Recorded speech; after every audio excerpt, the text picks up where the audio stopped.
To those who they kill, welcome to another segment. Let's begin. Deuteronomy 11. Deuteronomy 15, my man. But chapter 11, I was already in chapter 11. I already moved on because the thing is, I've got a spiritual recharge because I was at the Sabbath service yesterday. I was this morning service this morning. The thing is, I'm addicted to church a little bit, I'm sorry. And the thing is, the only reason I'm addicted to church so much because when I go into it, I get the spiritual recharge. And I can see it, it flows through me when I get into the word of the Lord. And I'm just at the title, Don't You Know Me 15 verse 11, and I'm already going off about it because the word of the Lord is about to be released through me. But let's get into it. For the poor will never cease from the land. Therefore I command you, saying, you shall open your hand wide to your brother, to your poor and your needy in your land. Who is poor? Who is needy? Not just the poor that financially poor, emotionally poor, healthily poor, bro, but there's two poors that we were dealing with this weekend. Yesterday at the Sabbath was spiritual poor. This morning was politically poor, passed out, bro. Mr. Mahoney yesterday, yo, bro. He's like, if God calls you, there was a sermon, he touched me a few weeks ago. The most powerful thing I've ever heard. You were just relax, bro. Minding your own business. And God be like, don't you want to come fight for me against the devil? Or no, even better, don't you want me to come use you in a fight to fight through you against the devil?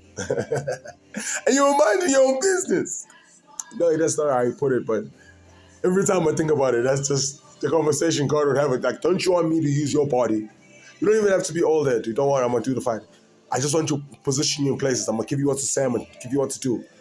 But all you have to say at the time that I ask you to say it. All you have to do at the time you have to say it. And that's what spiritual wealth is. And we were going in the sermon, and then the spiritual wealth came out, bro, and you could feel it. That we are on the cusp of people being led to spiritual wealth from a spiritual poverty. We're on the cusp of people being led from political poverty to political wealth because we can't go back to being racist.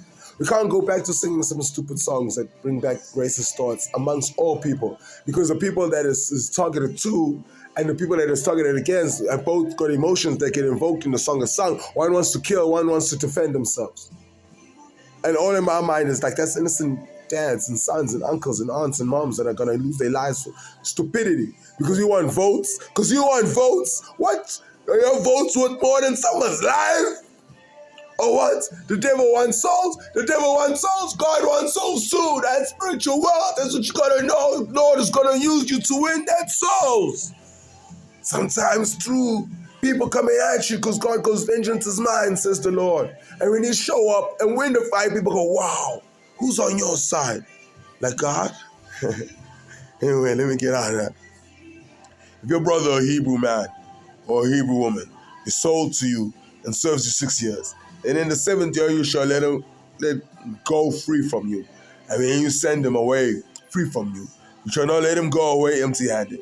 You shall supply him literally from your flock, from your threshing floor, and from your winepress, from what the Lord your God has blessed you with. You shall give to him. You shall remember that you were a slave in the land of Egypt, and the Lord your God redeemed you. Therefore I command you this thing today. And if it happens that he says to you, I will not go away from you because he loves you and your house, since he prospers with you, then you shall take an hour and thrust it through his ear to the door, and he shall be your servant forever. Also to your female servants you shall do likewise. Is that why Jesus was thrust through the hands and the leg?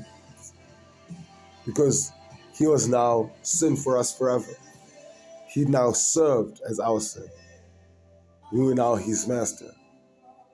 Even though he was our creator, he then humbled himself to wash our feet, to wash our bodies, to make sure we were cleansed, to make sure we were redeemed, to make sure we were no longer slaves.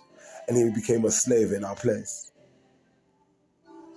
Or, wait, no, I don't think Jesus was telling me to say that. I'm sorry. That's just a random thought. Forget about that. That's an opinion. That's what I'm saying. You get in the Bible yourself. That's what I'm trying to do. It's for you guys to actually read these interesting scriptures. Bro, reigning over. Ain't no slave. 7th year, you let the slave go. Hey, 6 years they work for you on the set, but if they wanted to decide to stay, you pierce them into a doorpost. And so they just hang. I don't know. How long do they hang in the doorpost? I need Jesus. But it doesn't say how long. Just hang there the whole day. What's happening now? I'm committing myself as a permanent slave forever.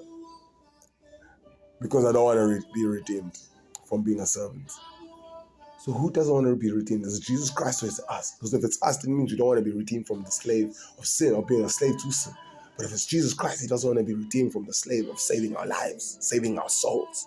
Because that's why he was here, to come serve us or serve the purpose of God of saving our souls. But I don't know. That's what I'm just saying. You get in the Bible, you figure it out. Hey, are you saved? Are you saved? You're saved. Stay saved. You're not saved. Get saved. Next time.